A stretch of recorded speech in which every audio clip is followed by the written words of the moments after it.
Muy buenos días a todos los presentes. Mi nombre es Juanita Becerril Castillo, miembro del Centro de Estudios de Derecho Tributario de la Universidad de San Martín de Porres, CEDETRI. Agradecemos a cada uno de ustedes por participar en nuestro primer Congreso de Derecho Tributario denominado Procedimientos y Procesos Tributarios. El mismo que está siendo transmitido por nuestra página oficial de Facebook Centro de Estudios de Derecho Tributario USMP. Este primer congreso se viene llevando a cabo desde el pasado sábado 8 de agosto hasta el 3 de octubre del presente año, en el horario de 10 a 11 a.m. Como es de conocimiento de todos ustedes, este evento cuenta con la participación de destacados profesionales y profesores de Derecho Tributario.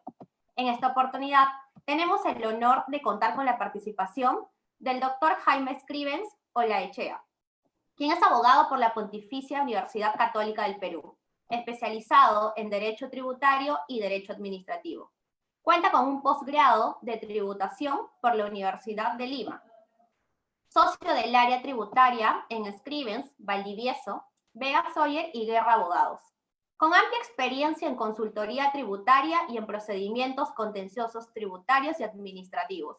Profesor de los cursos de Derecho Empresarial, Derecho Tributario, Procedimiento Contencioso Tributario, Impuesto aplicable a las empresas, tributación minera, régimen de tributación municipal y planeamiento tributario en reconocidas universidades del país. Autor de diversos artículos y ha participado como expositor en diversas conferencias y seminarios en materia tributaria. Asimismo, me es grato informarles que el doctor Lorgio Moreno, a lo largo de este congreso, hará las veces de moderador. Además, siguiendo la temática del sábado pasado en el cual iniciamos nuestro congreso, al finalizar la ponencia del presente expositor, se procederá a seleccionar las preguntas que ustedes consignan en los comentarios, a fin de que nuestro expositor pueda absolverlas.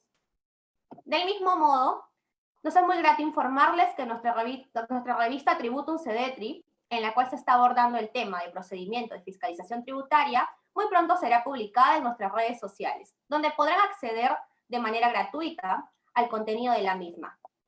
Estén atentos a su pronta publicación. Dejo en uso de la palabra al doctor Lorgio Moreno, a fin que nos brinde unas palabras para la presente ponencia. Por favor, doctor Lorgio. Buenos días en este segundo día del Congreso, ¿no? Segundo sábado. En esta oportunidad tenemos, es muy grato que nos acompañe y le agradezco públicamente al doctor Jaime Scrivens con este tema que da su amplia experiencia en el tema tributario y específicamente en el Tribunal Fiscal, creo que a muchos nos va a interesar e ilustrar. Jaime, te dejo el uso de la palabra. Muchas gracias. Muy bien. Muchas gracias por la invitación al CEDETRI, en general a los alumnos y en particular a mi amigo, el doctor Lorgio Moreno, para conversar un poco acerca del tema que nos ocupa, ¿no?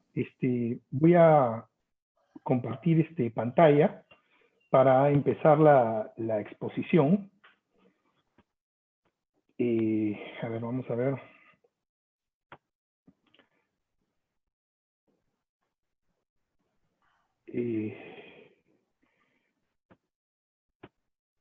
Entiendo que ya, ahora sí. Muy bien. La idea es un poco hablar de las nulidades y excesos de los requerimientos de fiscalización.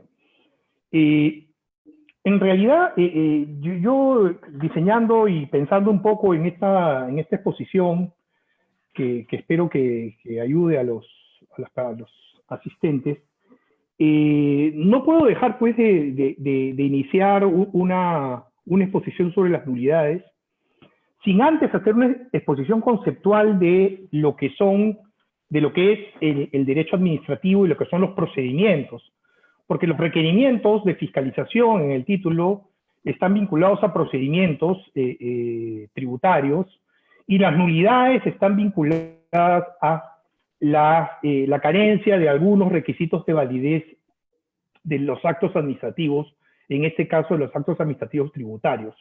Entonces empezaré por establecer un marco conceptual que me parece muy relevante y no terminar en esta exposición en una en una enumeración, digamos, de todos los excesos que puedan haber o que he encontrado, o que son los más relevantes. Debo señalar que los excesos, para empezar, no son muchos, ¿no? O sea, en realidad, poco a poco la administración tributaria, a lo largo, por lo menos, de los últimos 28 años, en donde empecé a ver estos temas tributarios, precisamente con la reforma de SUNAT del año 92 y 93, poco a poco todos hemos ido aprendiendo, ¿no? De un lado, la administración tributaria, el tribunal fiscal, y de otro lado, el lado de los contribuyentes, ¿no? Entonces, siguen habiendo algunos excesos, ¿no?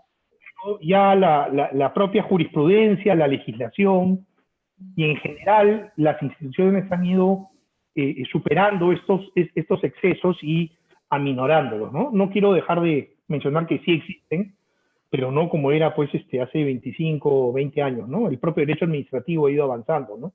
Empezamos en los años 90 con una norma que era las normas generales de procedimientos administrativos, para ya en el siglo XXI entrar a la ley de procedimiento administrativo general y a las modificaciones del Código Tributario, ¿no? Si bien el Código Tributario tiene 24 años de existencia, desde el año 96, las modificaciones posteriores, sobre todo en este siglo, han tratado de equiparar un poco y evitar estos excesos en materia tributaria, en materia de fiscalización. Muy bien, en general, debiéramos empezar para saber lo que es un procedimiento, ¿no? O sea, los procedimientos son, digamos, las maneras de hacer algo, ¿no? De manera lata, yo ya, y todos hemos aprendido en estas épocas, digamos, complicadas, que nos ha tocado vivir a todos, a tener procedimientos, ¿no? Yo las contadas veces con los dedos de mi mano que he salido a la calle, tengo un procedimiento, ¿no? El bolsillo derecho, celular, bolsillo izquierdo, que no lleva la llave de mi carro, y además llevo mi gel, la mascarilla puesta, el protector facial. Eso es un procedimiento para salir, ¿no? Que lo hemos aprendido en los últimos 6 meses. Los procedimientos son, digamos, de manera lata y genérica, aquellos pasos que me determinan para hacer algo, ¿no? Hay procedimientos de todo tipo. A nivel académico, ustedes tienen un procedimiento de matrícula en la universidad. Anteayer, en la universidad en la que enseño, en la Universidad del Pacífico, he recibido un curso súper intensivo para el dictado virtual que empiezo el 24, y hay varios procedimientos nuevos y distintos a los de la actividad presencial, ¿no? Entonces, en general, los procedimientos, de manera lata, son los pasos para hacer algo. Dentro de todos los procedimientos que nosotros tenemos en nuestra vida, una parte de ellos son los procedimientos legales.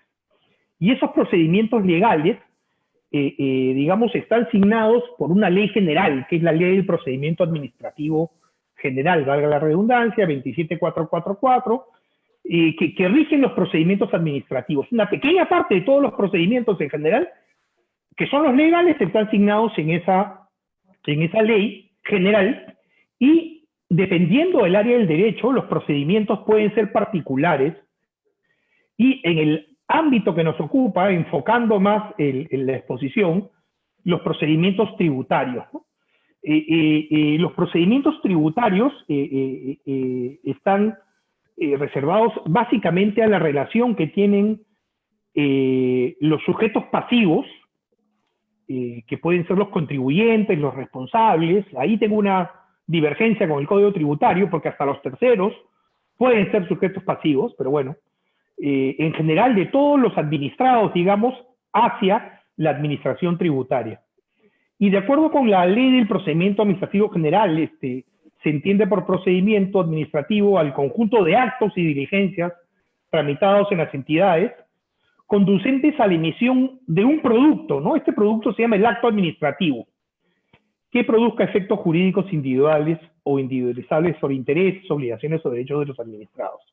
En general, los procedimientos administrativos tienen como finalidad que la administración pública, ejerciendo lo que se denomina la función pública, el servicio público, produzca un elemento que se denomina el acto administrativo, del cual me voy a referir más adelante. En materia tributaria, bueno, yo como les digo a los alumnos y como decía mi profesor, el doctor Norman, no soy muy amigo de las clasificaciones. Decía el doctor Norman que las clasificaciones son problemas de insomnio de los maestros, pero para propósitos, digamos, didácticos, podríamos clasificar los procedimientos tributarios en los procedimientos de fiscalización, los procedimientos de cobranza coactiva, que están regulados, los procedimientos contenciosos tributarios y los procedimientos más usuales y más amplios, que son los procedimientos no contenciosos. Y los procedimientos no contenciosos son los meros trámites, ¿no? Que van desde obtener un RUC, desde comunicar diversas actividades de un contribuyente, el cambio de domicilio fiscal, el alto o baja de representantes, todos los trámites que no suponen un litigio, ¿no? Ya concretamente en los procedimientos de fiscalización, el marco normativo es, lo encontramos en el Código Tributario y está en el artículo 62, que establece las facultades de fiscalización, el 62A, que establece el plazo y los mecanismos de fiscalización, y el reglamento que se metió hace más de 13 años, que es el procedimiento de fiscalización, ¿no? Es el reglamento del procedimiento de fiscalización. Entonces, digamos, la administración tributaria, en las relaciones con los contribuyentes, tiene abundantes facultades. La administración tributaria no es otra cosa que un gerente, ¿no? Recuerden que el acreedor tributario es el que la ley designa como el sujeto que percibe la prestación económica que supone el tributo. Entonces, la ley establece, por ejemplo, que en los tributos internos, impuesto a la renta, impuesto general a las rentas, etcétera, el acreedor tributario es el tesoro público, ¿no? El tesoro público, que es el Ministerio de Economía y Finanzas, que es donde se guarda todo el dinero, de manera virtual, por si acaso, en cuentas, es el acreedor que recibe la prestación tributaria de los tributos internos. También es acreedor tributario, por ejemplo, la ONP respecto de las contribuciones, también es acreedor tributario los gobiernos locales respecto de los tributos que corresponden a las municipalidades provinciales o distritales, ¿no? Pero todos estos acreedores tributarios, la ley determina y establece quiénes son sus gerentes, vale decir, quiénes administran el tributo.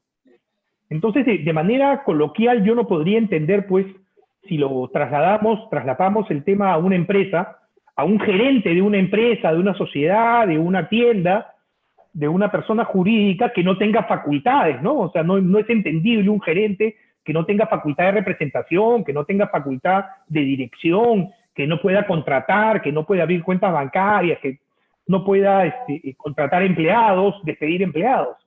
De igual manera, el Código Tributario establece cuáles son las funciones de estos gerentes tributarios, vale decir, cuáles son las funciones de la administración tributaria, sea la SUNAT, sea los gobiernos locales, etcétera, ¿no? Entonces, esas funciones son las funciones de recaudación, las funciones de resolver litigios, siendo la función más relevante, en mi opinión, la función de determinación de la obligación tributaria, que no es otra cosa que el cálculo y la ubicación del nacimiento del hecho generador y la atribución de tal nacimiento y el cálculo a una determinada persona. Pero esa facultad de determinación que inicia la administración tributaria y que concluye con la emisión de lo que se denominan valores, resolución de determinación, o también en una verificación, una orden de pago, o la facultad de sanción a través de una resolución de multa, u otros actos administrativos, no tiene, digamos, sentido si es que no tiene esta facultad, que es la facultad de fiscalización. La administración tributaria se ve imposibilitada, y esto es un tema, digamos, absolutamente opinable, pero en mi opinión, de su mayor facultad, que es la de determinación de la obligación tributaria, no serviría de nada si no tiene esta facultad, que es la facultad de fiscalización. La facultad de fiscalización, en consecuencia, nutre nutre a la facultad más importante, repito, como opinión, que es la facultad de determinación de la obligación tributaria. Entonces, advertimos que en el Código Tributario, el artículo 62 tiene, pues, absolutamente facultades casi, subrayando el casi ilimitadas de fiscalización y de inspección a los contribuyentes.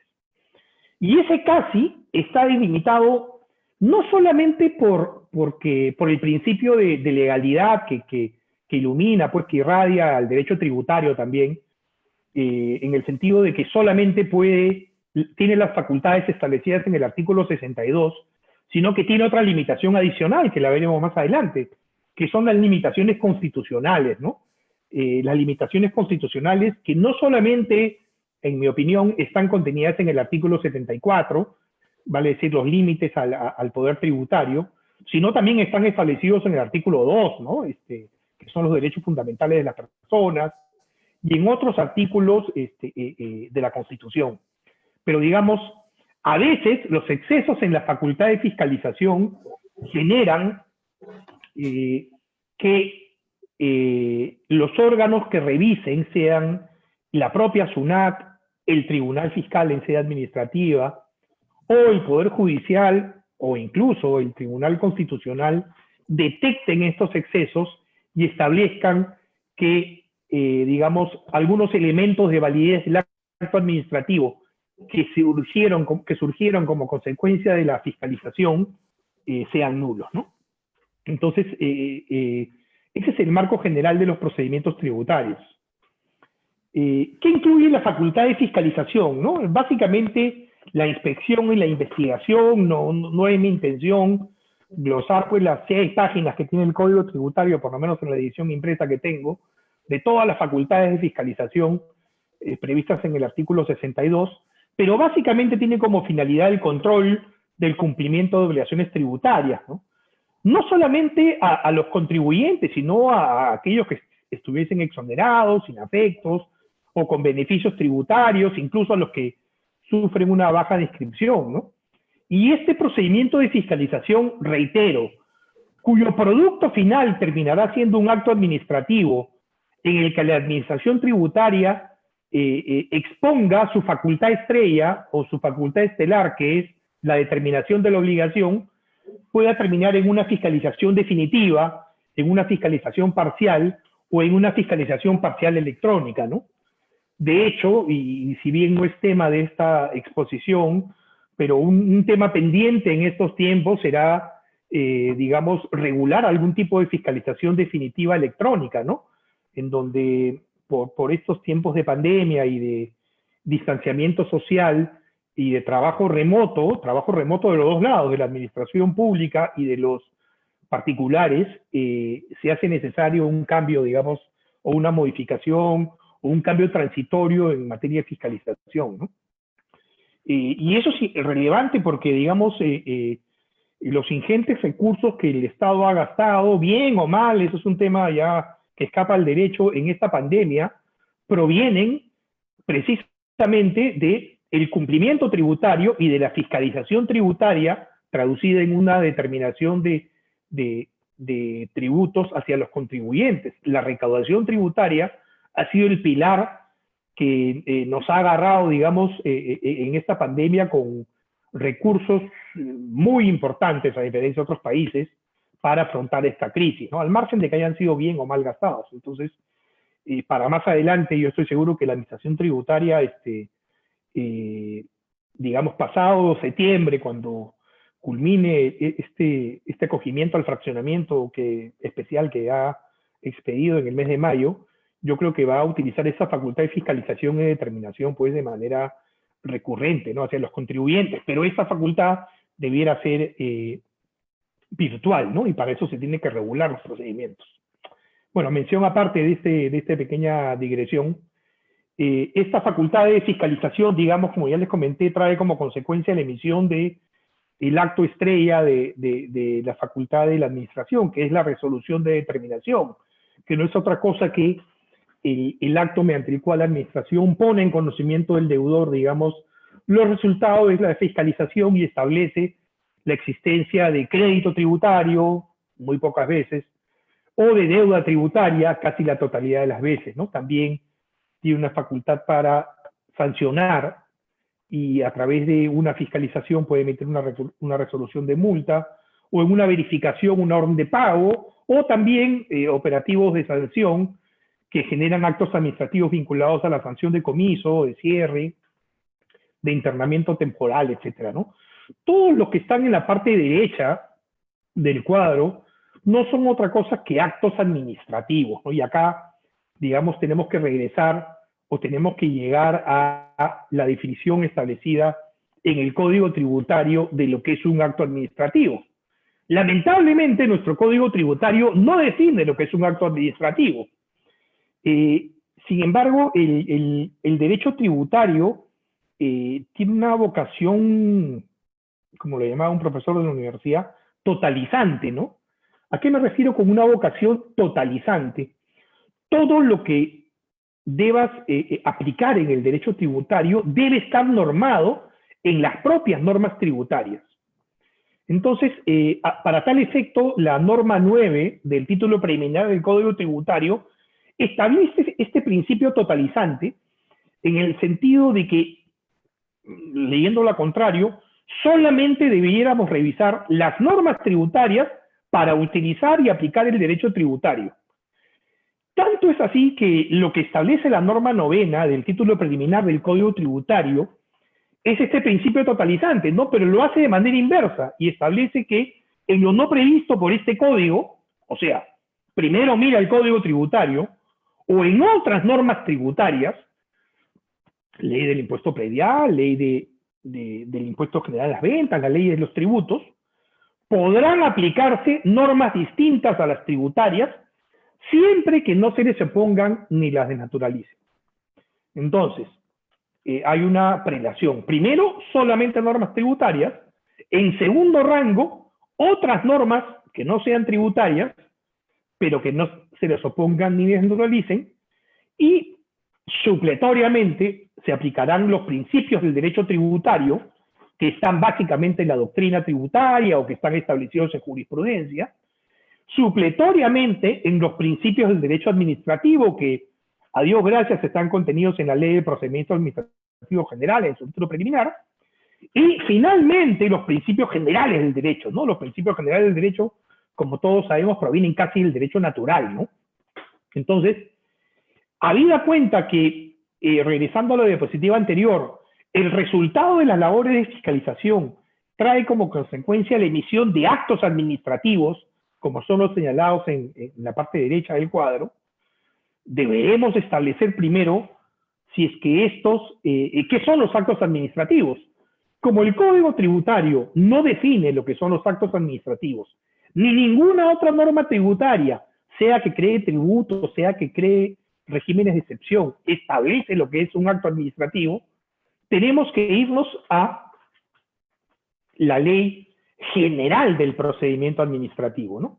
Debo hacer mención, además, no me propósito extenderme, pero que la ley del procedimiento administrativo general establece que esa ley se aplica, además, concordante con la norma 9, se aplica de manera supletoria en caso que hayan leyes especiales, como es el Código Tributario. Entonces, no habiendo definición de acto administrativo, digamos, es un cuadro para explicar qué cosa es un acto administrativo, ¿no? Entonces, en general, un acto administrativo es el Estado, yo creo, ¿no? Es la administración pública trabajando. El producto del trabajo de la función pública, de la administración pública, y en particular de la administración tributaria, es el acto administrativo. No puede entenderse a la administración pública sin emitir actos administrativos. Es más, el ejemplo más preclaro es que, por lo menos en mi caso, desde el lunes 16 de marzo hasta aproximadamente mediados de junio, mis clientes ni yo hemos visto la administración pública trabajar. No sé ustedes, pero lo único que yo he visto y he recibido son normas generales, o sea, normas publicadas en el peruano, pero no he recibido notificaciones de actos administrativos, porque en realidad se estableció pues un periodo de suspensión de plazos, Y la administración pública no trabajó. No trabajó porque había una suspensión de plazos. Entonces, recién a partir de mediados de junio, fines de junio, ya de manera recurrente este mes de julio pasado y en agosto, hemos estado viendo al Estado trabajando, a la administración pública trabajando y en mi caso a la administración tributaria trabajando. Por ejemplo, en el mes de julio tuve, a mi cliente le llegó una notificación para un informe oral, rendí un informe oral virtual, ha estado trabajando. Entonces, el acto administrativo no es otra cosa que la administración pública trabajando y la administración tributaria, por ende, también trabajando. Entonces, constituye una declaración de las entidades públicas, ¿no? Esta declaración puede ser decisoria en el caso de un procedimiento de conocimiento. Por ejemplo, me pueden notificar ya aplicando los aspectos tributarios en una esquela, en un requerimiento, de comprobación, que puede ser el cierre de un requerimiento, o informándome sobre alguna inconsistencia entre, por ejemplo, mi declaración jurada del IGB, en donde tengo ingresos con un impuesto a una base imponible de 100, y mis pagos a cuenta de impuesto a la renta, que tienen una base imponible no de 100, sino de 110. Todos estos actos administrativos siempre son declaraciones de entidades y siempre tienen que estar destinadas al exterior. Tanto es así que no existe, digamos, un acto administrativo cuyo destino no sea el exterior o el administrado, ¿no? De manera tal que, por ejemplo, la ley del procedimiento administrativo general, que no pienso extenderme, establece que la eficacia del acto administrativo se produce en el momento de la notificación, o sea, cuando sirve el acto administrativo. No sé, por ejemplo, puede hacer que el día de ayer en el Tribunal Fiscal, en la sala 3 o en la sala 2, se hayan sesionado 4 expedientes, se hayan firmado las resoluciones del Tribunal Fiscal, pero el secretario relator, digamos, todavía no procedieron a su notificación y lo hará el día lunes o el día martes. En ese sentido, si bien el acto administrativo existe desde el día viernes, en que concluyó la emisión con la firma electrónica, en este caso de los vocales y del secretario relator, solamente va a revestir interés a partir de su notificación, ¿no? Entonces, siempre va a estar destinado al exterior y va a surtir efectos en relación a derechos, deberes e intereses de los particulares, creando relaciones jurídicas. Por ejemplo, si una persona quiere inscribirse en el Registro Único de Contribuyentes, se va a iniciar, digamos, una relación administrativa con la SUNAT, modificando estas relaciones, conciliando o interpretando o resolviendo. Todos los actos administrativos tributarios tienen un efecto sobre el destinatario, sea porque me declaran procedente una solicitud de devolución, sea porque me declaran procedente mi solicitud de inscripción, sea porque me declaran improcedente una solicitud de devolución o infundada una reclamación. Y siempre aplicable a una situación concreta, ¿no? Mientras que la norma jurídica, digamos, y este es un ejemplo claro, es absolutamente abstracta y dirigida a todos, tanto es así que en nuestro país se obliga a la publicación en el diario oficial para que entre en vigencia. El acto administrativo, por el contrario, no es abstracto, sino es concreto. Y no se publica en el diario oficial, se notifica en el contribuyente. Obviamente que hay determinados casos, incluso en el ámbito tributario, que esa notificación puede hacerse a través de disposiciones generales, como el diario oficial del peruano, etc. Pero normalmente es a una situación concreta, o sea, debiera ser un acto que tiene un destinatario, señor tal, o señores, empresa tal, con número de contribuyente tal. No tiene un carácter normativo el acto administrativo, sino que, digamos, en el caso tributario y concretamente en la fiscalización deviene un acto de administración tributaria, ¿no? Y obviamente es de derecho público, en el sentido que la administración tributaria expide estos actos en su calidad o en su función pública, en el sentido que normalmente hay un procedimiento debido para emitir estos actos administrativos. En general, yo debo decir que los actos administrativos, de acuerdo con la Ley de Procedimiento Administrativo General, por ejemplo, todos son recurribles. Entonces, un requerimiento de la Administración Tributaria es un acto administrativo, por ejemplo, un requerimiento en donde se le exige al contribuyente presentar determinada documentación es un acto administrativo. Sin embargo, que de acuerdo con la Ley de Procedimiento Administrativo General podría ser recurrible. Sin embargo, la ley especial, que es el Código Tributario, establece que esos actos no son recurribles, sino el producto final, vale decir, una vez terminada la fiscalización a través de estos requerimientos que van abriéndose y van cerrándose en una fiscalización, terminan en una resolución de determinación. Es esta resolución de determinación, otro acto administrativo, el que podría ser recurrible. Entonces, el acto administrativo tributario tiene muchos requisitos de validez. Por ejemplo, los sustanciales es la competencia, ¿no? El órgano administrativo competente debe ser quien emita el acto administrativo, ¿no? Por ejemplo, en una fiscalización y hablando de una resolución de determinación, dependiendo, entiendo yo, hasta ahora continúa, del monto de la deuda tributaria determinado, lo puede emitir pues el supervisor de fiscalización, el gerente de fiscalización, o incluso hasta el intendente regional o intendente de principales contribuyentes, ¿no? Hay una separación, digamos, de facultades dentro de la propia SUNAT, en este caso, quien es el órgano administrativo competente, ¿no? Otro elemento sustancial es el objeto o contenido, ¿no? La finalidad pública y uno importante, muy relevante, la motivación, ¿no? Un acto administrativo sin motivación es, digamos, un acto administrativo donde se elimina el derecho del administrado, en este caso del contribuyente, de revisar si es que, en el caso concreto de una resolución de determinación, si es que lo que la administración señala es correcto o es incorrecto. En muchos casos, en el ejercicio profesional privado, muchos clientes a veces me dicen, oye, Jaime, me ha llegado una resolución de determinación y me mandan la primera página, ¿no? Que dice resolución de determinación número tal, contribuyente tal, monto 100, intereses moratorios 4, total 104, y la firma, ¿no? Entonces le digo, oye, esto no me sirve de nada, ¿no? Me tienes que mandar toda la resolución de determinación.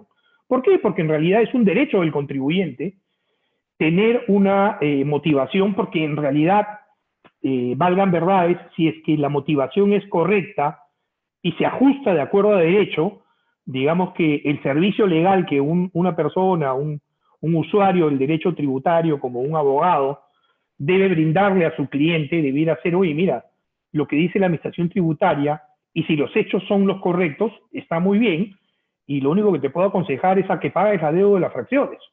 En cambio, si es que hay alguna divergencia, yo sí podría impugnar ese hecho, ¿no? Entonces, la motivación es un elemento sustancial, y este acto administrativo debe darse dentro de un procedimiento regular, ¿no?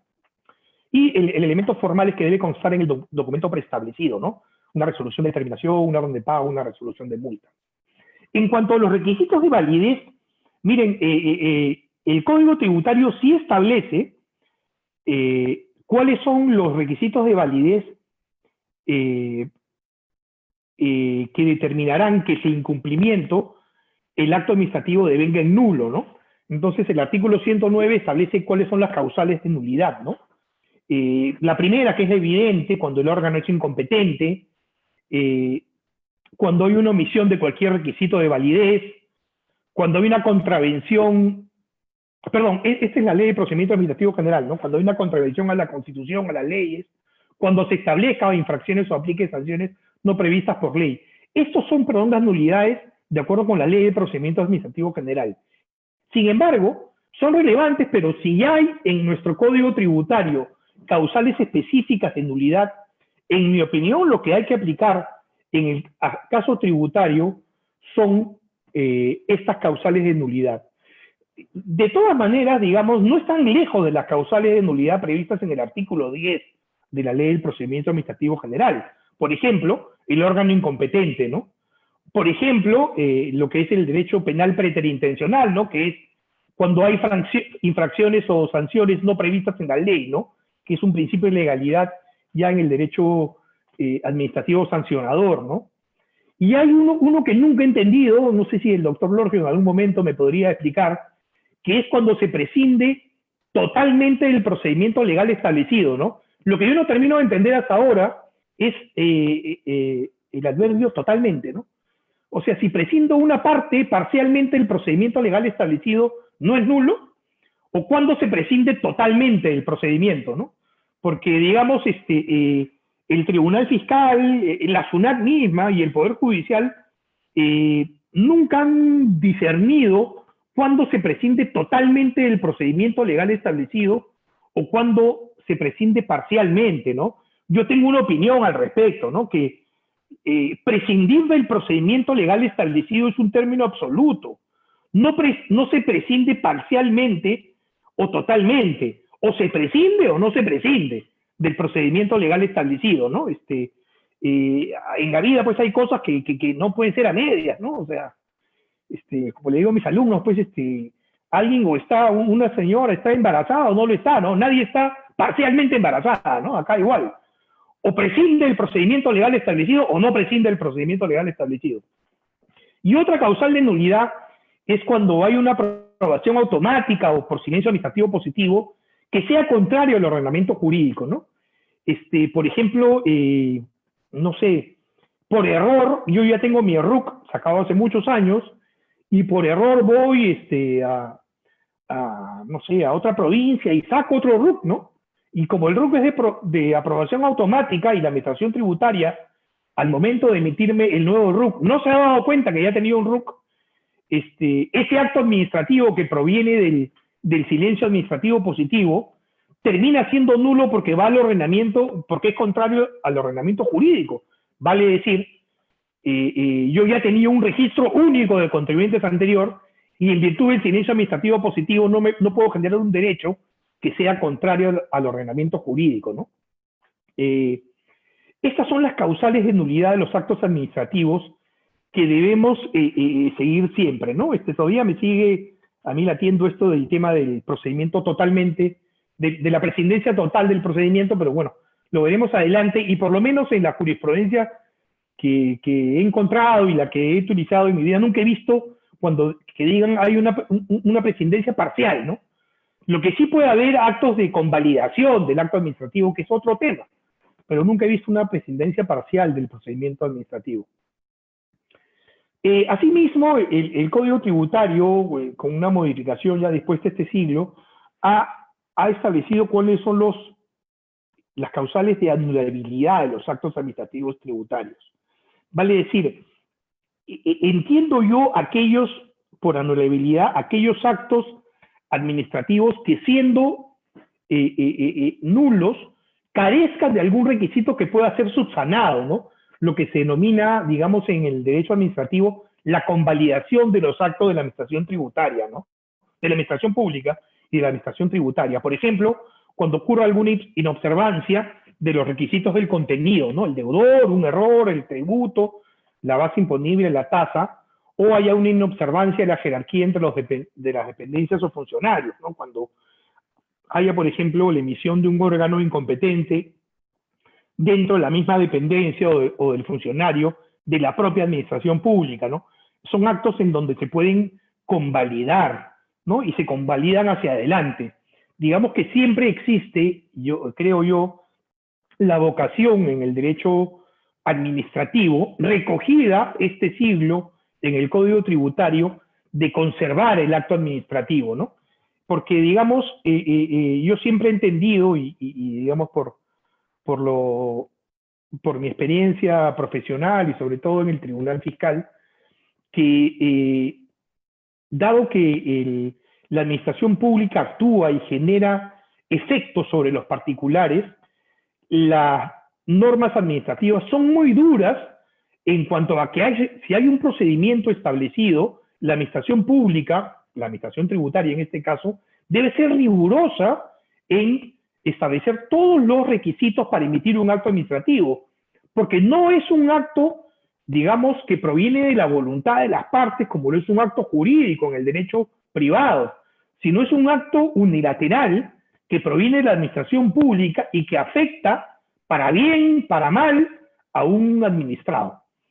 En ese sentido, digamos, no obstante que el derecho es muy duro al establecer causales de nulidad, se trata de morigerar un poco aquellos actos administrativos cuyos requisitos puedan ser convalidados posteriormente por la misma administración. Este supuesto de anulabilidad se encuentra contenido desde antes por el principio de conservación del acto administrativo, ¿no? Para que se ubiquen un poco en la Ley de Procedimiento Administrativo General, el artículo 10 de la Ley de Procedimiento establece cuáles son las causales de nulidad, pero el artículo 14 establece que el acto administrativo se debe conservar o puede conservarse cuando no es trascendente al incumplimiento de sus elementos de validez. La pregunta es, y por eso he puesto tilde en el título, ¿cuándo no es trascendente el incumplimiento de sus elementos de validez? Y la propia ley establece los supuestos, ¿no? Pero también son supuestos que terminan siendo poco objetivos, ¿no? Dice cuando su contenido sea impreciso o incongruente con las cuestiones surgidas en la motivación. O sea, eso significa cuando no haya motivación, no, significa que cuando hay una motivación imprecisa o incongruente, ¿no? O lo que se denomina, o cuando hay una motivación insuficiente o parcial, ¿no? Entonces, acá, por ejemplo, ¿cuándo será imprecisa? ¿Cuándo será insuficiente? ¿Cuándo será parcial? Yo creo que se verá caso por caso, ¿no? Cuando infrinja las formalidades no esenciales del procedimiento, ¿no? O sea, digamos, cuando el propio sujeto, el administrado, por ejemplo, me pongo a pensar, y lo veremos en una RTP posterior, haya subsanado por iniciativa propia el administrado algún defecto en los que haya incurrido la administración pública, ¿no? Cuando se concluye indudablemente, de cualquier otro modo, que el acto administrativo hubiese tenido el mismo contenido, ¿no? O sea, vale decir, el último supuesto es una percepción finalista, ¿no? Oye, ya, bueno, tiene algunos vicios, pero cumplió su cometido, el administrado o el contribuyente se enteró del asunto, tanto así que, por ejemplo, impugnó, y estamos ya discutiendo el aspecto de fondo y no los elementos de validez, ¿no? Y aquellos emitidos con omisión de documentación no esencial, ¿no? Por ejemplo, se discute mucho, por ejemplo, la motivación de las resoluciones de determinación, si es que debiera contener toda la motivación contenida en la fiscalización, y bueno, mal que bien el Tribunal Fiscal ha permitido que en las resoluciones de determinación, en la motivación, la Administración Tributaria haga una revisión a los resultados del requerimiento X y los resultados del requerimiento Y y los resultados del requerimiento Z. Debe haber una remisión correcta para que el propio administrado contribuyente pueda llegar a establecer cuál es la motivación. La modificación de los actos administrativos, quiero recordarles algo, ¿no? Los actos administrativos son eficaces desde su notificación. O sea, en el ejemplo que les di, si el día viernes la sala 2 sesionó, firmaron todo, pero el día domingo un vocal se da cuenta de que hay un error, como no se ha notificado todavía el acto administrativo, lo pueden cambiar tantas veces hasta que se notifica.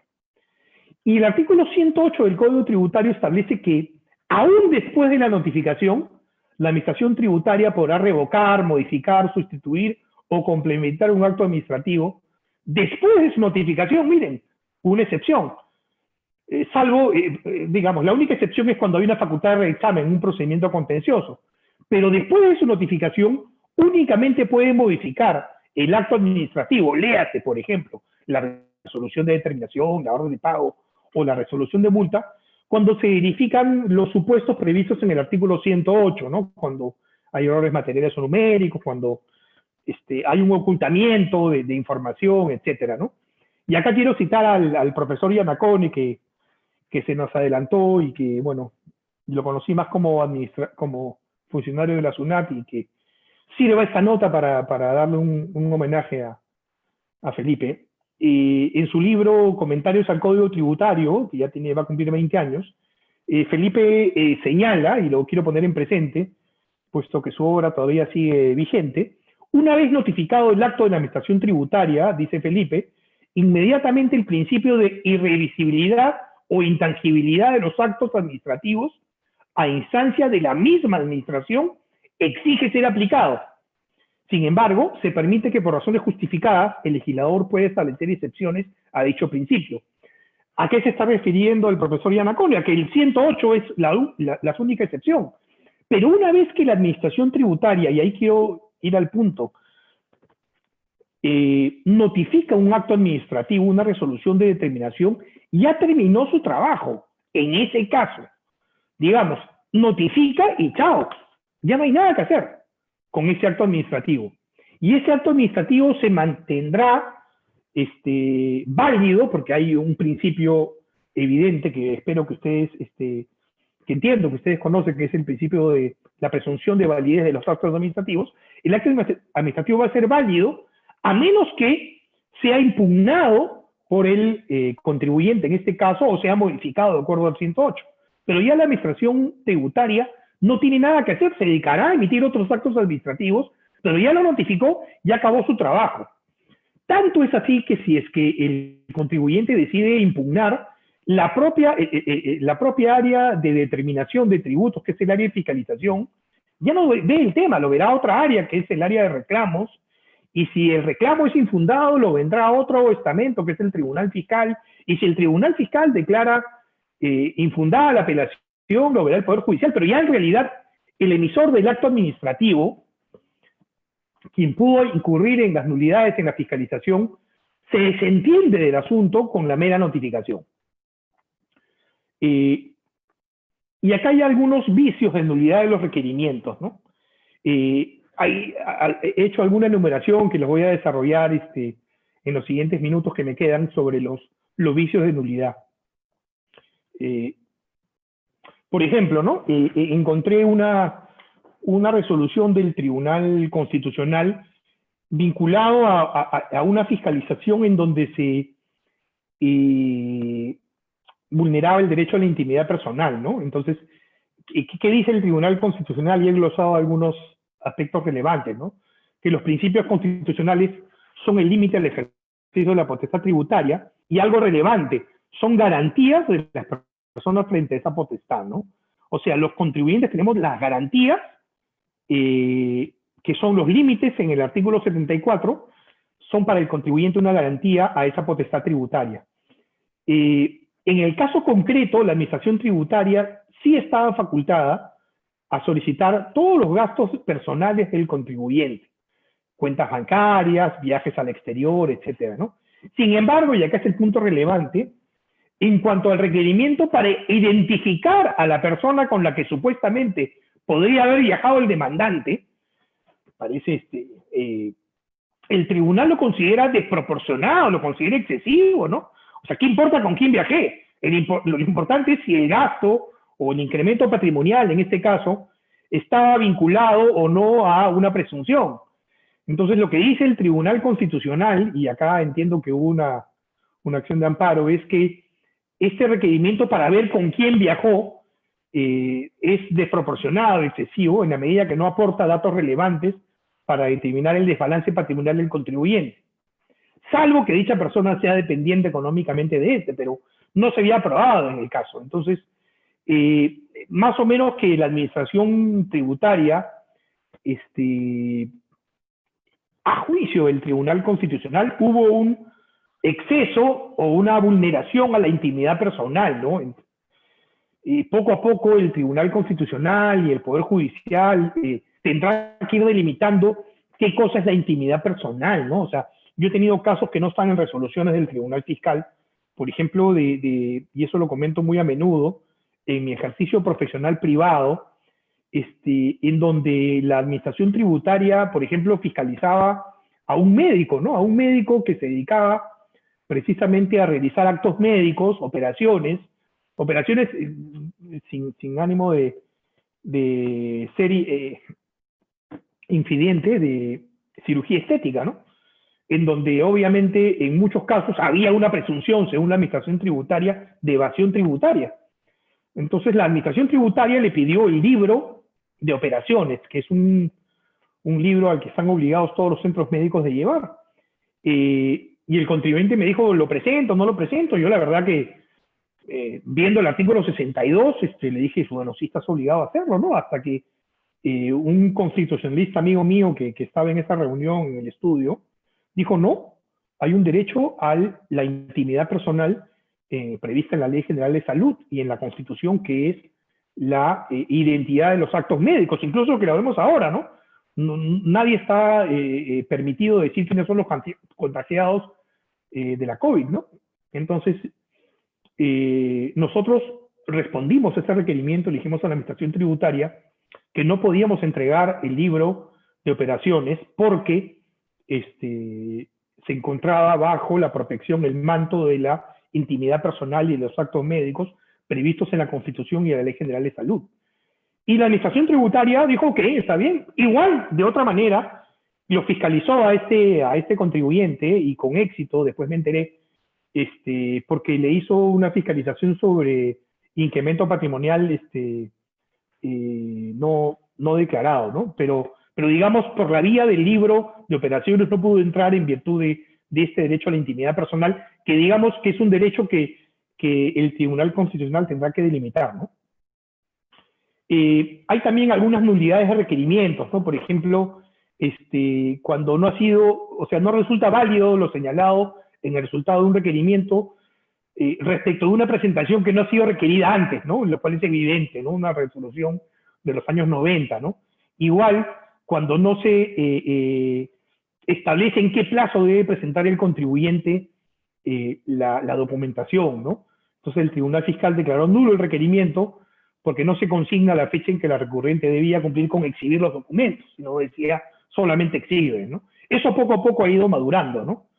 También es nulo solicitar información para el mismo día de notificado. Recuerden que la notificación surte efectos al día siguiente, entonces si me notificas el lunes para que presente el mismo lunes, es imposible porque recién el requerimiento surte efectos el martes. El Tribunal Fiscal también declaró la nulidad del requerimiento, ¿no? También se debe señalar, por ejemplo, el plazo, ¿no? Y acá hay un ejemplo de lo que es la convalidación del acto administrativo, ¿no? Durante finales del siglo XX, digamos, cuando trabajamos en el Tribunal Fiscal, hasta el año 2002, 2003, SUNAT lo que establecía era pedía documentación sin observar el plazo de 3 días. El Código Tributario dice que el plazo para entregar documentación debía ser menor a 3 días. Entonces, si pedía documentación en un plazo de 2 días, el Tribunal Fiscal declaraba nulo el requerimiento y nulo todo, ¿no? El requerimiento, la resolución de determinación, etcétera, la resolución de intendencia. Sin embargo, en una jurisprudencia de observancia obligatoria, el Tribunal Fiscal, acogiendo este principio de conservación del acto administrativo, establece que no termina siendo nulo en caso que se hubiera dejado constancia en el resultado del requerimiento que el deudor presentó la información solicitada dentro del plazo que le dieron. O sea, vale decir, si a mí me dieron 2 días, cuando debió el requerimiento pedir por lo menos 3 días, y yo presenté toda la documentación voluntariamente en el plazo de 2 días, si bien el requerimiento es nulo porque la ley, el Código Tributario dice que el plazo debe ser no menor de 3 días, y pedirme y otorgarme 2 días devendría en nulo, al yo contribuyente haber subsanado y haber presentado la documentación, no hay un menoscabo del derecho del contribuyente, ¿no? Entonces, esta resolución de observancia obligatoria, digamos, es una resolución que digamos, lo que hace es convalidar o establecer el principio que ya vimos en el artículo 14 del Procedimiento Administrativo General de la Ley de convalidación del de los actos administrativos, ¿no?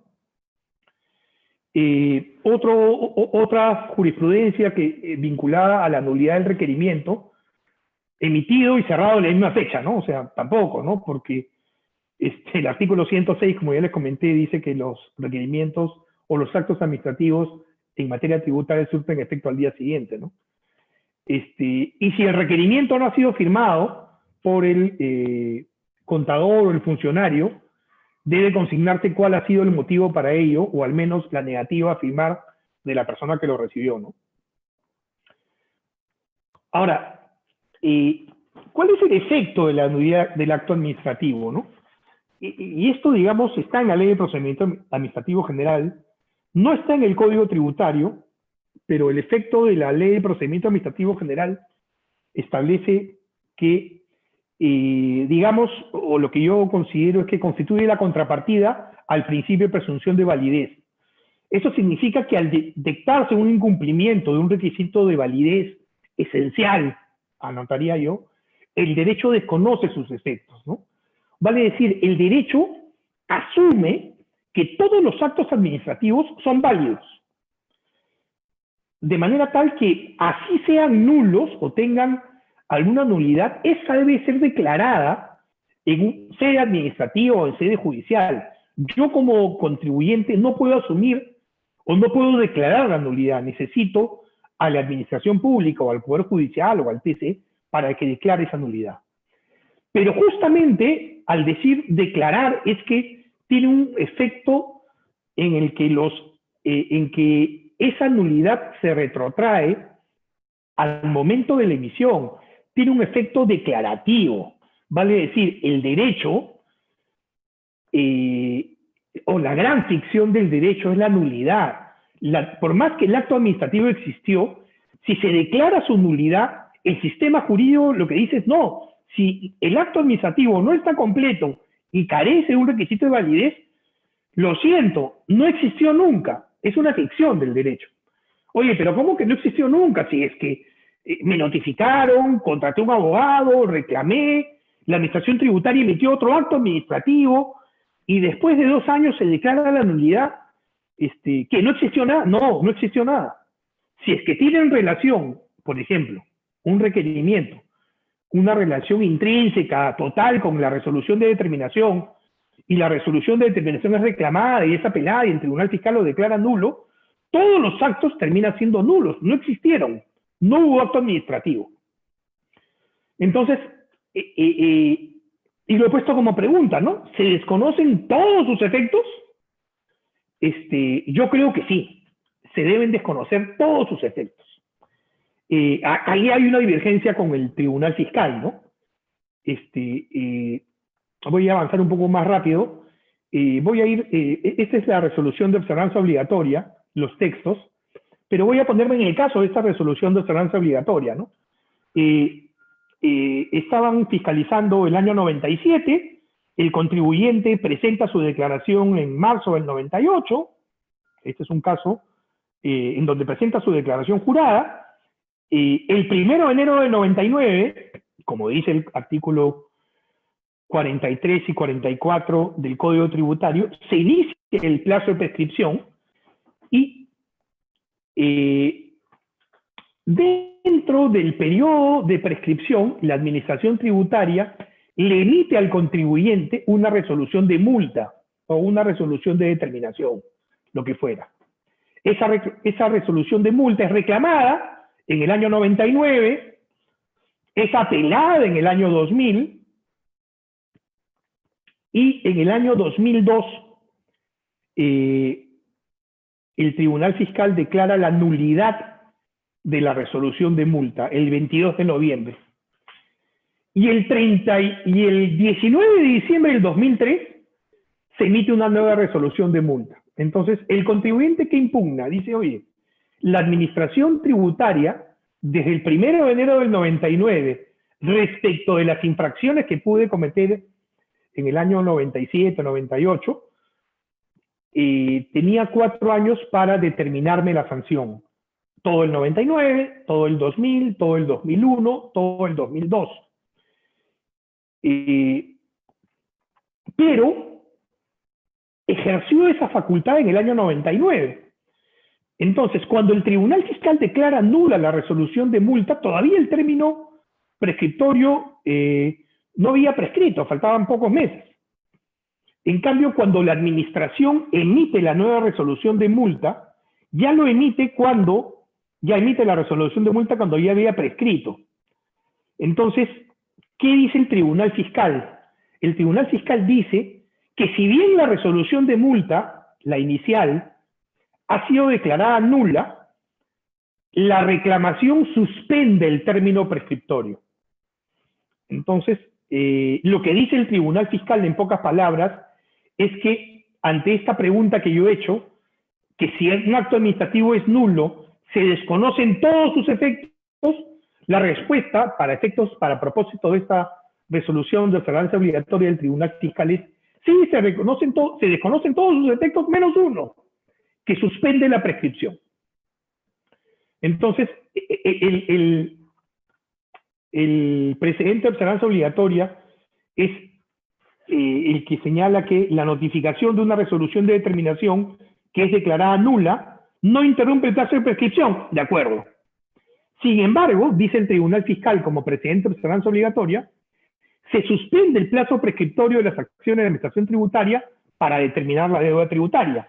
Vale decir, si es que, de acuerdo con este precedente de observancia obligatoria, si es que hay una resolución de multa que yo considero que es nula o una resolución de determinación que es nula, la administración tributaria ejerce su facultad de determinación dentro del plazo de prescripción, pero la reclamación y la apelación duran 7 años, si se declara la nulidad, lo que me dice este criterio de observancia obligatoria es que el lapso de 6 años del procedimiento se encuentra suspendido. Vale decir que no han pasado todavía los 4 años de prescripción. Yo me permito disentir de esa opinión porque precisamente la nulidad de un acto administrativo es justamente el desconocimiento de todos sus efectos. Es, como repito, la gran ficción del derecho.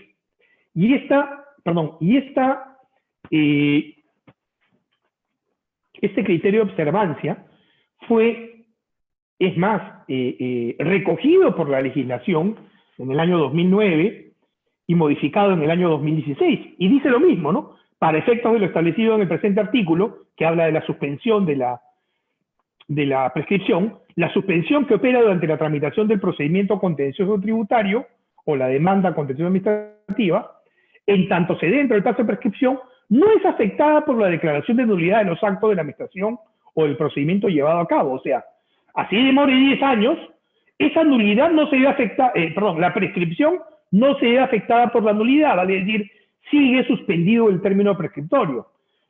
Esta es una disposición legal que sigue vigente y con la cual yo me permito disentir.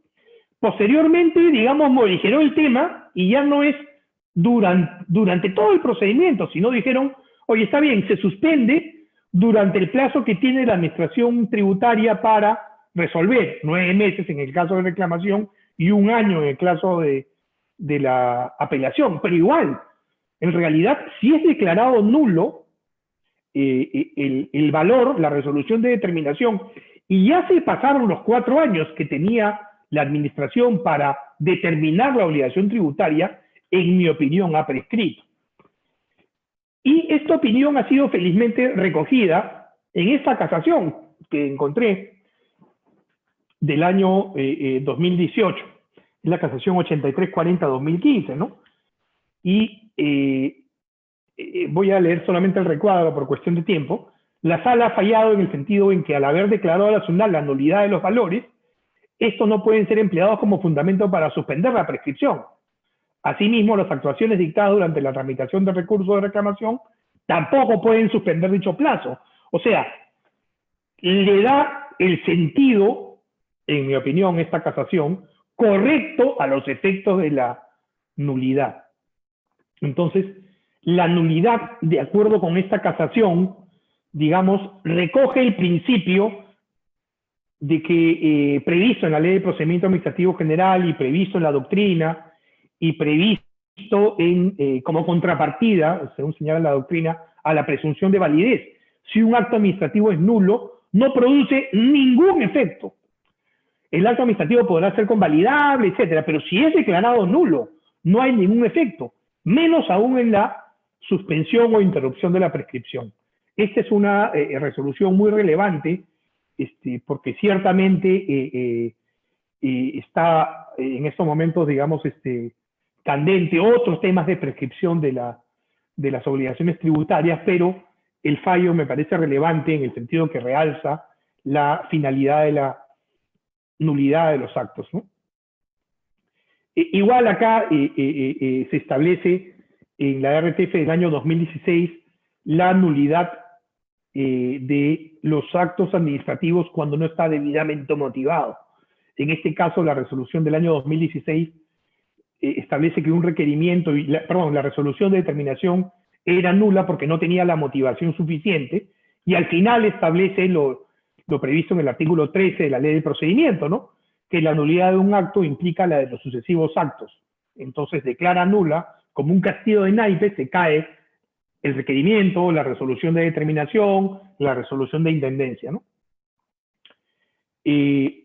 También hay nulidades por falta de motivación, en este caso, cuando no se establecen claramente los reparos, porque, digamos, lo que generan, si es que el contribuyente no puede conocer claramente los reparos, generan un régimen de indefensión, ¿no? También la nulidad por falta del debido procedimiento, ¿no? Que es un derecho, en mi opinión, fundamental, contenido establecido en las facultades jurisdiccionales, en la Constitución, pero aplicable también para el derecho administrativo, ¿no? En este caso, digamos, se declara nula un requerimiento y la resolución de determinación porque faltó al debido procedimiento, ¿no? Y digamos, para concluir, digamos, como agenda pendiente, ¿no? Yo me ponía a pensar si es que es necesario tener un estatuto del contribuyente, ¿no? ¿Qué cosa es un estatuto del contribuyente, no? Yo lo entiendo como un cuerpo normativo, pues, destinado a establecer un equilibrio entre la regulación jurídico-tributaria del sujeto pasivo, vale decir, del contribuyente, responsable o tercero, y de la administración tributaria, del acreedor tributario, ¿no? No sé, si vemos el Código Tributario, pues las facultades de la administración tributaria son de este tamaño, grandes, los derechos de los contribuyentes son mucho más pequeños, y debiera haber, en mi opinión, un estatuto del contribuyente, ¿no? Ojo que de manera general, y he podido buscar en legislación comparada, en España ese estatuto se encuentra en la Ley General Tributaria, en Italia hay un estatuto de los derechos del contribuyente, o sea, en la normativa legal, como norma legal, y en México también hay una Ley Federal de los Derechos del Contribuyente. Yo creo que debiera establecerse ello. Ciertamente esta pandemia ha notado pues, que el 70% del pueblo es informal, o sea que son evasores tributarios, pero igual para nuestro 30% restante sí debiera existir algún estatuto del contribuyente que prevenga y que establezca algunos límites y concretamente en este caso de los excesos de la fiscalización, ¿no? Y quiero añadir además que, por ejemplo, en Francia hay estatuto del contribuyente sin rango legal, pero lo existe a nivel de la administración tributaria francesa. En Estados Unidos, el Taxpayer Bill of Rights, que es la declaración de derechos de los contribuyentes, que tiene casi 30 años. Entonces, no estaría de más, no sé si de rango legal o, digamos, de un rango inferior, ir creando un estatuto del contribuyente, donde todos estos problemas procesales, incluyendo los que han tenido, que hemos visto en esta sesión, puedan ser contenidos y respetados a nivel del contribuyente. Ciertamente, y reitero, yo también he estado del otro lado del escritorio, en el Tribunal Fiscal, y los contribuyentes tampoco son angelitos, ¿no? El 70% no tributan, ¿no? O sea, pero eso no quita que el otro 30% restante no tenga o no se respete los derechos del contribuyente y en este caso ante los excesos por parte de la SUNAT de la fiscalización. Muy bien, disculpen si me he pasado unos minutos, espero haber sido claro y también le pido disculpas si he cometido algún error o se ha aburrido. Muchas gracias.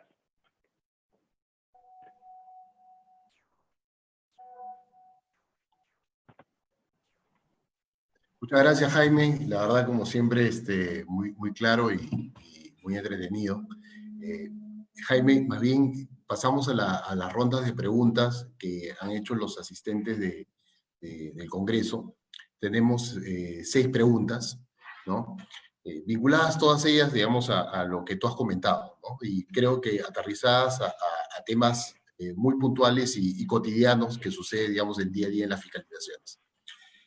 La primera de ellas es, considera que se observa el debido procedimiento administrativo en los casos que se notifique una esquela informativa del contribuyente fuera del procedimiento de fiscalización, en la cual se requiere información contable y comercial, o considera que con esta práctica de la SUNAT se está eludiendo el plazo legal del año para realizar la fiscalización, ya que el mismo no se iniciaría formalmente. A ver, digamos, es una práctica usual de la administración en estos momentos solicitar, digamos, en estas esquelas y sobre todo precisarte, por si acaso no es una fiscalización, estoy reuniendo la documentación para que la tenga. En realidad, a mí no me parece adecuado, yo creo que debiera hacerse dentro de un procedimiento de fiscalización, pero en realidad, ya en estos tiempos, ya del siglo XXI, con libros electrónicos, con comprobantes de pago electrónico, ya la administración tributaria tiene una gran cantidad de documentación, digamos, de los contribuyentes, ¿no? Entonces, yo creo que lo lógico es iniciar una fiscalización. Ojo que el año de la fiscalización no es que dure un año. La fiscalización, recordemos que es un procedimiento de instrucción. El año es para que yo pueda pedir documentación. Finalizado el año, no es que ya caducó la fiscalización. Yo tengo los 4 años para determinar y puedo fiscalizar un año, prorrogable por otro más, pero digamos, puedo emitir mi resolución de determinación en el año 3 o en el año 4, o no puedo emitirla nunca, ¿no? Ya habrá prescrito. Entonces, yo creo que lo recomendable es que sí se inicie una fiscalización. Ahora, valgan verdades, el Orfeo ya en el siglo XXI, casi la documentación con los libros electrónicos y comprobantes electrónicos los tiene la administración tributaria, ¿no? En todo caso, yo creo que lo recomendable es que se inicie una fiscalización, ¿no? Claro, creo que va orientado al tema de la documentación comercial, que finalmente esa es una documentación Claro, propia del contribuyente, ¿no? Y que finalmente ya va, digamos, a fiscalizaciones, digamos, un poco más elaboradas, ¿no? Que podría ser una fiscalización parcial que es a través de cruce de información. Entonces, este adelanto de información te lleva a un prejuzgamiento anticipado que se circunscribe, digamos, un plazo mayor, digamos, al que normalmente tiene para requerir de información. Claro, Entonces, o sea, se van por la libre, digamos, ¿no? Y empiezan a pedir información, no hay un procedimiento de fiscalización, pero respecto de correspondencia comercial, por ejemplo, en realidad, yo creo que debiera hacerse dentro del marco de una fiscalización, ¿no? Y no tenerle miedo al año, ¿no? Porque ojo que el año se puede postergar, los requisitos, digamos, puedo decir que la fiscalización es compleja y posterga un año más, y simplemente lograr el cometido de la administración para fiscalizar, ¿no? Okay. La segunda pregunta es igual, una pregunta de opinión, es, ¿considera que la SUNAT podría utilizar como prueba de sustento de sus reparos aquella que es obtenida en requerimientos emitidos y notificados luego de vencido el plazo de fiscalización por el hecho o ante circunstancias que el contribuyente no haya reclamado esta ilegalidad y simplemente lo que haya hecho es presentado la documentación, ¿no? O sea, lo que entiendo de la pregunta es, vencido el año, de la posibilidad de requerir información, emite un requerimiento a la SUNAT, el contribuyente no se da cuenta, presenta la documentación y es precisamente esa documentación que sirve de sustento al reparo. ¿Eso considera que es legal, válido?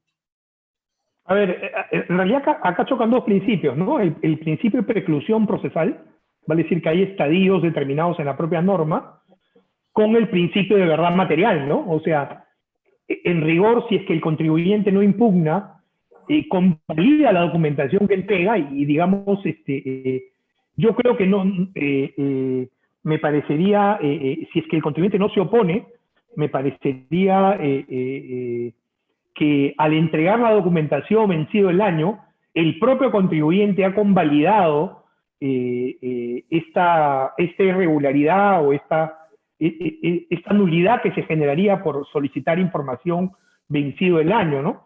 Entonces yo después no podría decir, oye, pero me lo pidieron en el día 367 cuando ya había vencido el año, ¿no? Cuando tú mismo lo entregaste sin haber mediado oposición, ¿no? Yo creo que debiera prevalecer, digamos, este principio de convalidación y sobre todo el de verdad material, ¿no? Que al final es el que informa el derecho, ¿no?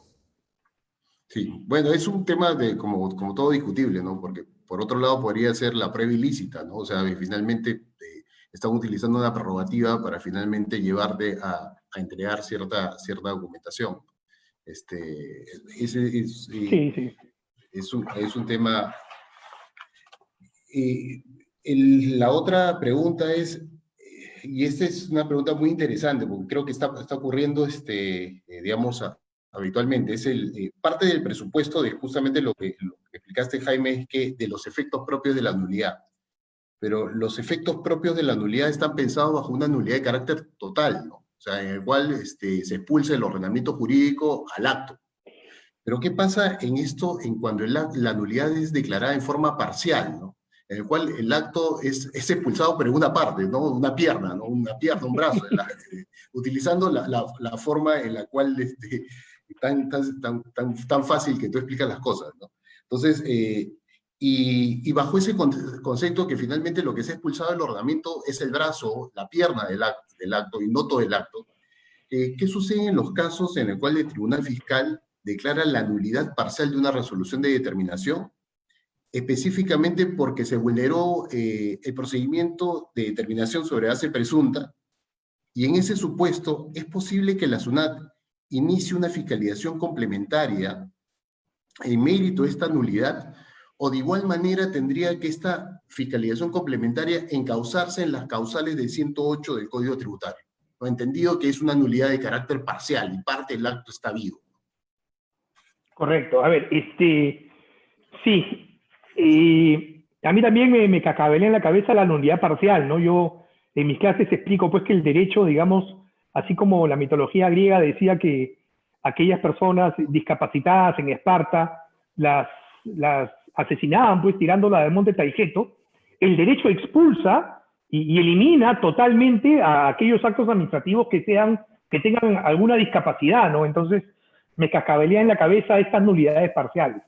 Pero siendo así la pregunta, yo creo que mientras el acto administrativo subsista, la administración va a tener que encauzarse en las causales del 108. A menos que el acto administrativo deje de existir en una nulidad total, y si la administración se encuentra dentro del lapso de prescripción que la faculta para determinar, habiendo sido declarado nulo totalmente la resolución de determinación, puede volver a determinar. Entonces, a mí no me preocupa tanto si puede volver a fiscalizar. La administración tributaria puede fiscalizar 2 millones de veces, pero puede determinar una vez, en el caso de una fiscalización integral, ¿no? Y varias veces en el caso de parcial, pero vamos a suponer que es una. Entonces, puede fiscalizar 200 veces, pero puede determinar una. Y si esa una ha habido una nulidad parcial en cuanto a la determinación sobre base presunta, yo creo que digamos, podría determinar nuevamente, pero sobre la base del 108. O sea, no tiene otro corsé porque, como bien lo señalaba el profesor Yanacone y que he citado en la diapositiva, cuando termina la determinación, cuando culmina la determinación, a menos que sea declarado nulo, vale decir que no exista, ya la labor de la administración tributaria culminó. Entonces, esta nulidad parcial hace que siga viviendo, pero como tú dices, sin un brazo, pero sí, sigue existiendo, o sea, existe. Parcialmente, pero existe. Con lo cual, en mi opinión, yo creo que solamente lo podría hacer sobre la base de la excepción del 108, ¿no? Jaime, tenemos 3 preguntas adicionales. El Tribunal Fiscal establece que los requerimientos no son actos administrativos. Usted indicó que sí son actos administrativos. Es lo que parte de la pregunta, ¿no? Tú lo puedes corregir en todo caso. ¿Podría indicar de qué manera afectan o modifican los intereses o la situación jurídica de un contribuyente? Uy, ya.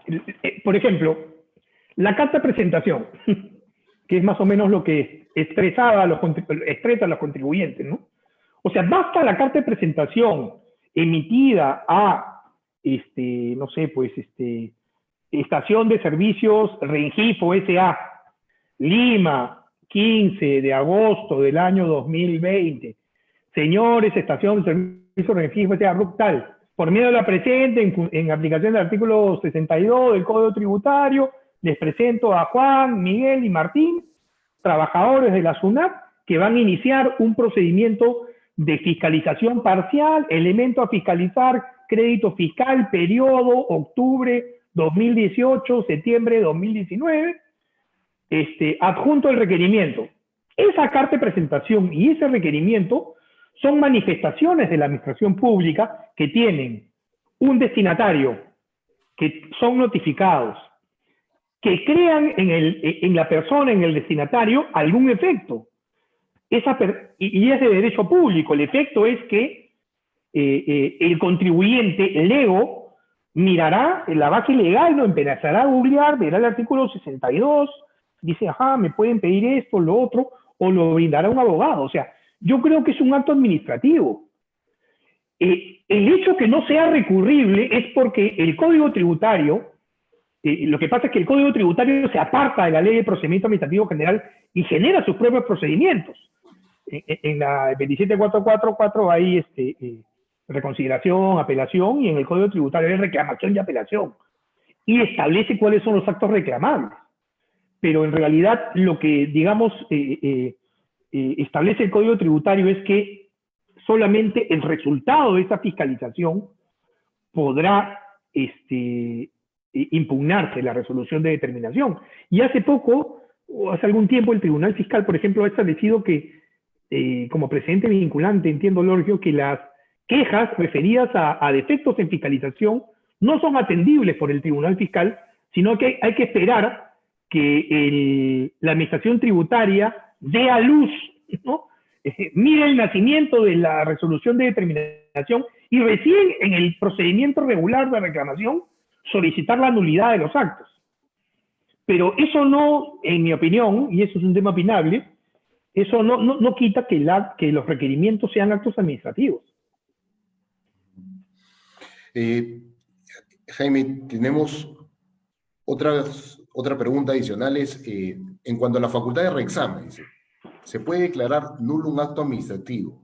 Si ello fuera así, ¿qué pasa con los efectos ya producidos anteriores a la nulidad, a la declaración de nulidad? Entiendo yo que ya estamos ante una facultad de reexamen, entiendo que la nulidad se está refiriendo a la RI, ¿no? Entonces, lo que están preguntando es, un poco explicando mejor la pregunta es, declaran la nulidad en virtud de la facultad de reexamen por la administración en vía de reclamos, ¿cuál sería el efecto propio de esa nulidad? O sea, del exceso, digamos, de la facultad de reexamen hecho por la profesional de instancia de reclamación. ¿Cuál sería? Claro, o sea, digamos, ya está regulado, felizmente, la facultad de reexamen, ¿no?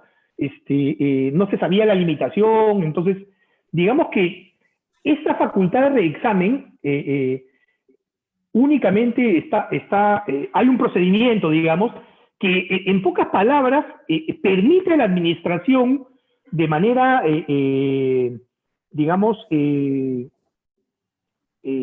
ficticia, de manera no real, regresar a la fiscalización.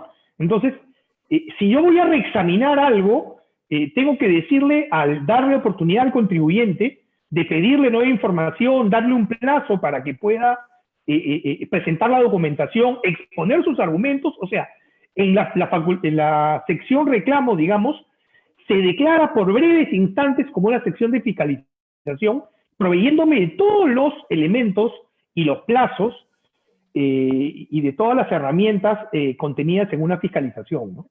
Entonces, el efecto que, si no he entendido mal la pregunta, es que si se declara nula en virtud de la facultad de reexamen, es que regresa a fiscalización, y si se declara nula, por ejemplo, la resolución de determinación, la administración tributaria tiene expedito su derecho a volver a determinar, porque ya no existe el acto administrativo de determinación que fue declarado nulo en primera instancia o en segunda incluso, siempre y cuando, claro está, no haya prescrito, ¿no?, la facultad para hacerlo.